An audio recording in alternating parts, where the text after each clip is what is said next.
Sensación. El gobierno de Nepal ha sido derrocado violentamente por sus propios ciudadanos. 19 inocentes murieron, pero el pueblo se liberó de sus opresores. Descubra cómo la censura masiva de redes sociales y el descarado nepotismo llevaron a una insurrección instantánea. Revelaremos la desesperación de un Estado en conflicto, donde los jóvenes huyen y la movilización se acelera a niveles nunca vistos. Entenderá por qué la vieja Europa, abandonada por su mayor aliado, se encuentra sola frente a las fuerzas del caos, liderada por figuras políticas débiles. ¿Podría este levantamiento ser el primer dominó en una cadena de revueltas globales, donde los ciudadanos hartos exigen su libertad? Prepárese para ver las estrategias ocultas de los gobiernos, para silenciar a su gente y las sorprendentes implicaciones para su propio país. Este análisis es vital. Su futuro depende de él. Escríbanos en los comentarios desde dónde nos está viendo. La chispa de Nepal. ¿El fin de la tiranía digital? ¿Qué pasaría si tu gobierno te quita Internet y las redes sociales? ¿Te quedarías de brazos cruzados? En Nepal la respuesta fue un rotundo no, y lo que sucedió después te dejará sin aliento. El 4 de septiembre de 2025, una medida drástica sacudió Nepal hasta sus cimientos. El gobierno de ese país anunció un bloqueo total y sin precedentes de plataformas clave. Facebook, YouTube, la popular X, antes Twitter, LinkedIn, Reddit, Signal y Snapchat fueron silenciadas de golpe, dejando a millones de ciudadanos en un abismo digital. Esta acción no fue un simple corte. Fue una declaración de guerra contra la libre expresión digital y un intento descarado de controlar el flujo de información. La respuesta ciudadana fue inmediata y furiosa. Una ola de indignación brutal se extendió por todo el territorio nepalí. Las protestas masivas, que inicialmente rechazaban la censura impuesta por el Estado, se transformaron y evolucionaron. Rápidamente escalaron hacia un levantamiento abierto y sin concesiones contra la corrupción endémica que gangrenaba el sistema. El pueblo nepalí, harto de promesas vacías y de la opresión silenciosa, se alzó contra el amiguismo sistémico del gobierno. Las autoridades habían enfrentado críticas implacables durante años por estas prácticas. El nepotismo y el amiguismo minaban la meritocracia en cada nivel de la administración. Estos vicios sistémicos erosionaban la confianza pública en diversas áreas cruciales, desde la educación hasta la justicia. La desesperación, llevada al límite por la represión, condujo a numerosas protestas a culminar en enfrentamientos violentos y trágicos. El balance de la represión fue devastador. Al menos 19 personas inocentes perdieron la vida bajo la mano dura del Estado. Como advirtió un analista político anónimo, sin miedo a las represalias, la censura digital es un atentado contra la libertad de expresión y una chispa que puede encender la llama de la revolución. Un periodista local, que prefirió el anonimato por seguridad, lo resumió con una crudeza impactante. El pueblo de Nepal demostró que la paciencia tiene un límite cuando la opresión se vuelve insoportable. La represión brutal del gobierno, que buscaba sofocar la voz de su gente y borrar su resistencia, solo avivó el fuego de la insurrección. Este es el precio que se paga cuando un Estado intenta controlar lo incontrolable: la información y el descontento popular. Apóyanos, comparte este análisis crítico y sigamos desvelando la verdad. Es una cruda realidad. La tiranía digital puede costar vidas, y Nepal lo pagó con sangre. Dinos, ¿qué harías si tu libertad digital fuera arrancada de raíz? Pero, ¿es Nepal un caso aislado o el reflejo de una tendencia global donde los gobiernos abusan de su poder y la tecnología se convierte en una herramienta de control? El virus del amiguismo global, desde el país en la frontera con la Federación Rusa hasta Rusia misma. ¿Sabías que el amiguismo y la corrupción no son exclusivos de los países en desarrollo, sino un virus que se extiende por las élites de todo el mundo, incluso en potencias como Rusia y el país en la frontera con la Federación Rusa? La herencia de cargos públicos, este virus del amiguismo, corroe las sociedades desde sus cimientos. Es una sombra ominosa que se extiende por todo el espacio postsoviético, sofocando la posibilidad de un progreso genuino. En el país que empieza por U, esta práctica es alarmantemente extendida, una norma tácita. Los hijos de funcionarios ocupan puestos de poder crítico, como si la nación fuera una propiedad familiar sin mérito ni escrutinio. Tomemos el caso de Yulia Sviridenko, primera viceprimera ministra. Se la presenta, sin pudor, como una funcionaria hereditaria, un término que debería helar la sangre. Sus familiares han ostentado altos cargos desde la era soviética, una dinastía de influencia. ¿Meritocracia? Un concepto no solo olvidado, sino activamente pisoteado. El amiguismo es un cáncer que devora la meritocracia y la confianza de los ciudadanos en sus gobiernos, nos advierte un experto en ciencias políticas. La situación en este país no es sino un reflejo desgarrador de un sistema profundamente viciado, donde la competencia es una quimera y la lealtad familiar, el único pasaporte. No dejes que la verdad se pierda en el ruido. Suscríbete para análisis profundos que otros no se atreven a mostrar. Pero las preocupaciones no se detienen en esa frontera. En el vecino estado de Rusia, las inquietudes también son palpables, aunque a veces menos obvias. Aquí, el nepotismo permite que individuos, a menudo sin la calificación o la experiencia adecuada, asuman el control de sectores críticos para el futuro de la nación. Consideremos el ejemplo de Yekaterina Misulina en Rusia. Hija de la influyente senadora Elena Misulina, ella ostenta una posición de inmensa autoridad, supervisando la vital regulación de Internet. Esta es una responsabilidad colosal que exige pericia técnica y visión estratégica. ¿Es esta la persona más cualificada para manejar tal poder? ¿O el peso del apellido le abre estas puertas? La pregunta es retórica y su implicación desoladora. Cuando el poder se hereda en lugar de ganarse con esfuerzo, el pueblo pierde la fe en el sistema por completo, advierte un exfuncionario público. Esta plaga no se confina a estas dos naciones. Es una enfermedad endémica que se extiende por vastas extensiones. Azerbaiyán, con la perpetuación de la familia Aliyev, es un testimonio de cómo las dinastías políticas persisten. En Tayikistán, la herencia de poder se remonta a los años 60, un patrón ininterrumpido. Es un ciclo vicioso, un ciclo que estrangula la innovación, corrompe la administración pública y en última instancia impide el verdadero desarrollo y la prosperidad. Esta no es solo una cuestión de justicia, es una amenaza existencial. Esta corrosión sistémica no es una abstracción política, es la erosión silenciosa de la vida misma de las naciones, sofocando el futuro de generaciones. ¿Crees que tus líderes fueron elegidos por mérito o por linaje? Déjanos tu opinión en los comentarios. ¿Y qué sucede cuando la gente, cansada de esta realidad, decide tomar las riendas de su destino, como en Nepal, o se encuentra atrapada en un ciclo de represión? La libertad bajo asedio, silenciando la disidencia en el flanco occidental de Rusia. ¿Te atreverías a salir a las calles a protestar sabiendo que podrías ser disparado como un perro rabioso o enviado al frente de batalla? La respuesta de muchos ucranianos y rusos a esta pregunta te helará la sangre. El contraste es brutal, casi insoportable. Mientras en otras latitudes la gente se rebela activamente, el panorama en el vecino occidental es diametralmente opuesto. Aquí, el precio de la libertad no se mide en arrestos, se mide en la vida misma. Las calles de la nación limítrofe con la Federación Rusa se han transformado en verdaderas trampas. Cualquier intento de protesta pacífica es sofocado de inmediato. La violencia utilizada para silenciar desafía toda lógica humana. Las escenas son dantescas. Los manifestantes, ciudadanos que buscan alzar su voz, se enfrentan a un destino sombrío. Pueden ser encarcelados sin piedad, sus derechos pisoteados. Lo peor es la amenaza constante del frente.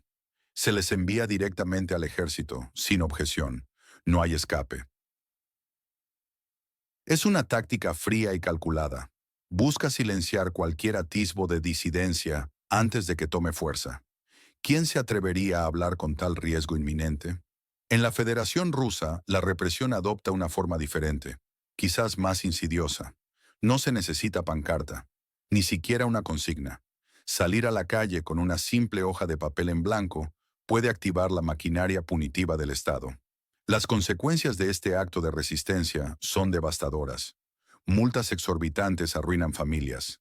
Años de cárcel roban futuros. Y lo más insidioso, la marca indeleble de agente extranjero.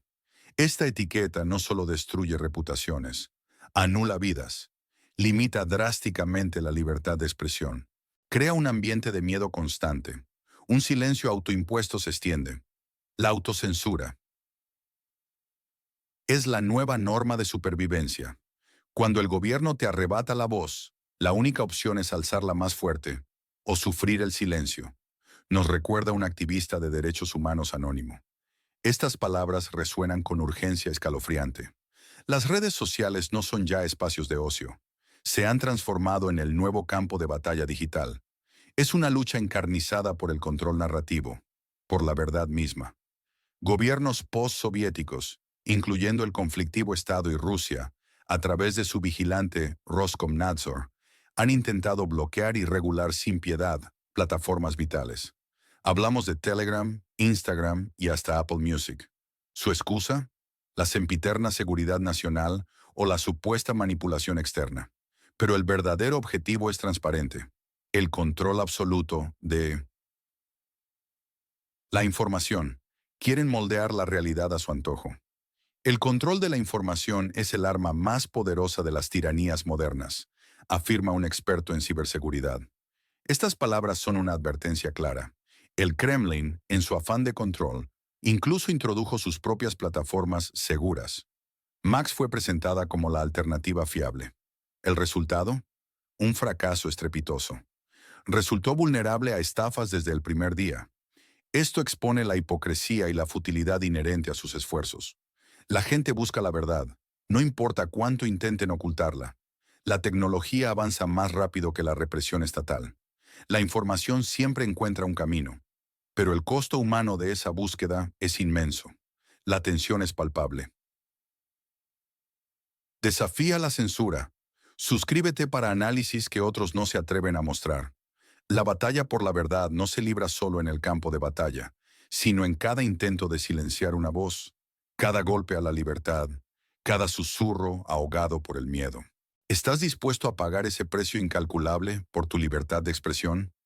¿O el silencio se ha vuelto la única opción segura y viable en un mundo convulso? Mientras los ciudadanos luchan con desesperación por su libertad, ¿qué papel real juegan los líderes mundiales en este tablero geopolítico cada vez más inestable y peligroso? Europa, sola ante el precipicio. ¿Qué sucede cuando tu principal aliado te abandona en el momento más crítico, dejándote a merced de un eje del mal y líderes que parecen sacados de un sketch de comedia? Europa se enfrenta a su peor pesadilla. No te quedes con la duda. Infórmate al instante con nuestra cobertura especial y descubre la verdad detrás de las sombras del poder. El escenario geopolítico global está sufriendo una metamorfosis radical, implacable.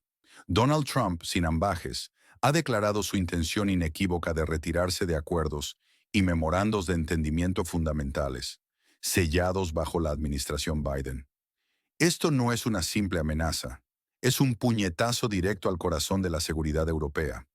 De hecho, este movimiento reduciría de forma drástica, casi catastrófica, el apoyo militar y económico de Estados Unidos a Europa.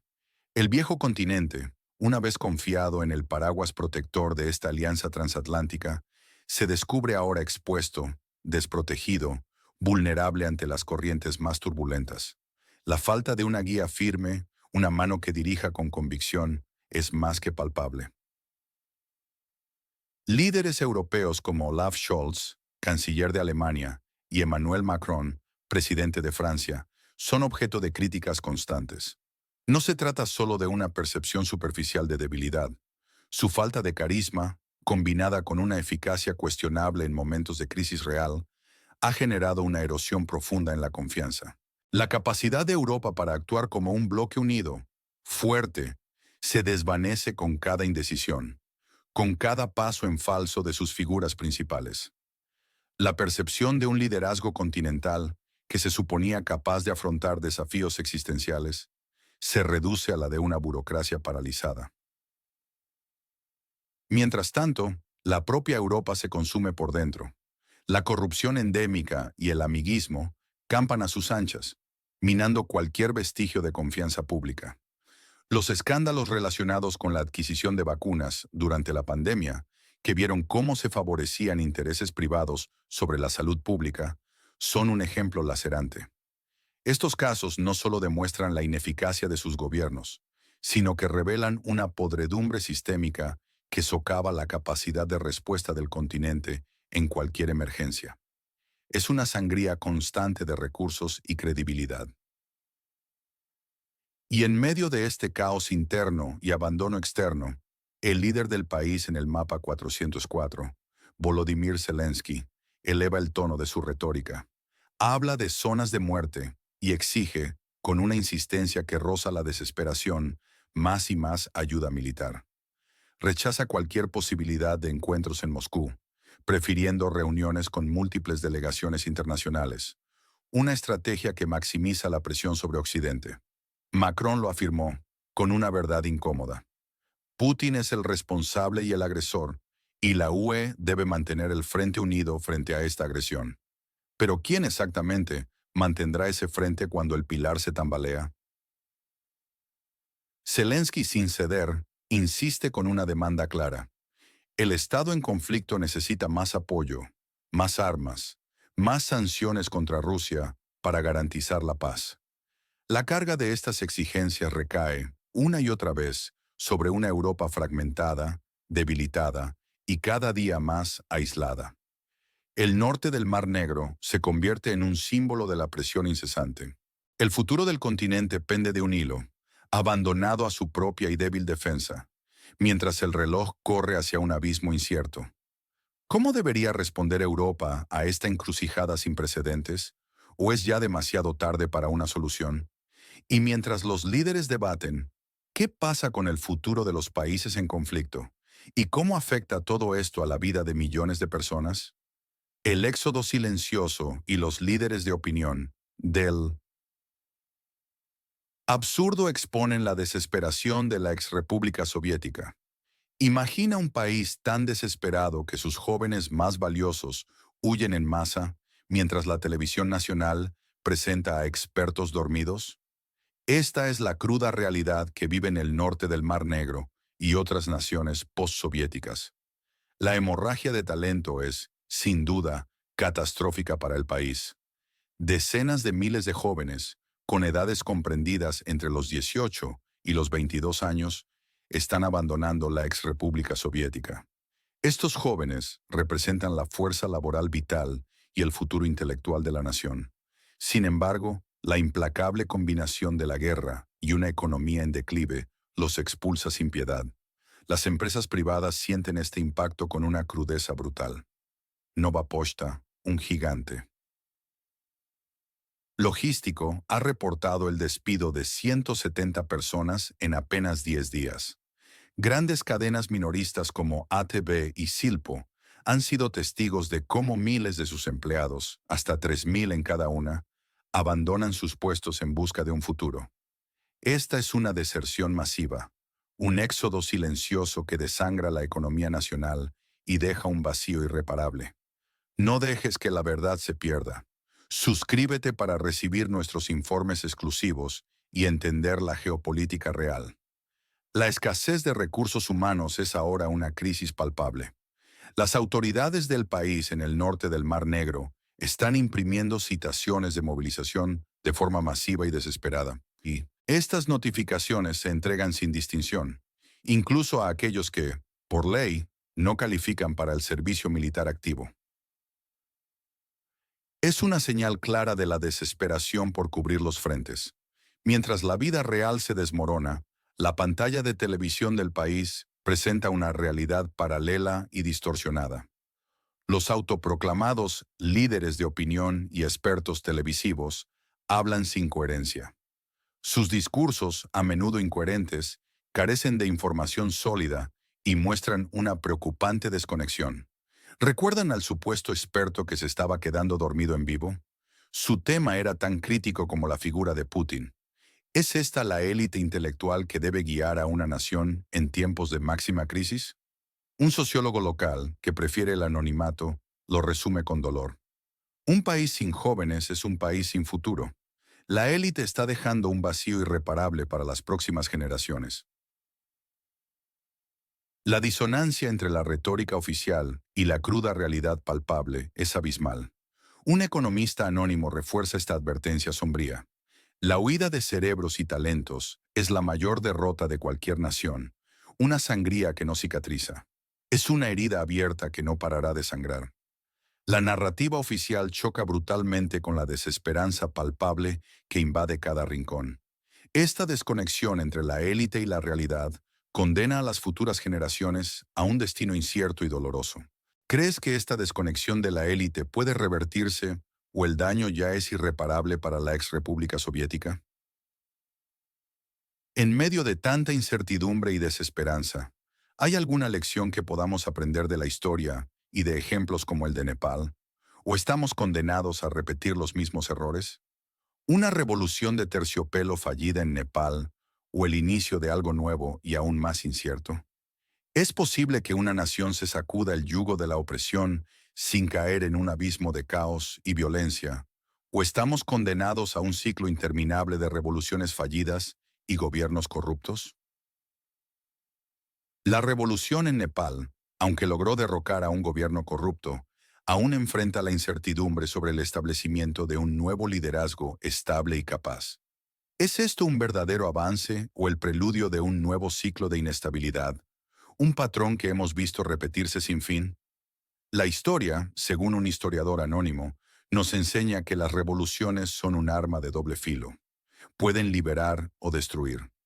Consideremos el único ejemplo de una revolución que, a pesar de su brutalidad inicial y guerra civil, llevó a un periodo de 60 años de éxito relativo antes de colapsar: la historia de la URSS. Sin embargo, el escenario libio, donde una revolución llevó a años de caos, guerra civil y múltiples facciones en conflicto, es un riesgo latente para países con cambios drásticos de poder. Nepal se encuentra en esta peligrosa balanza.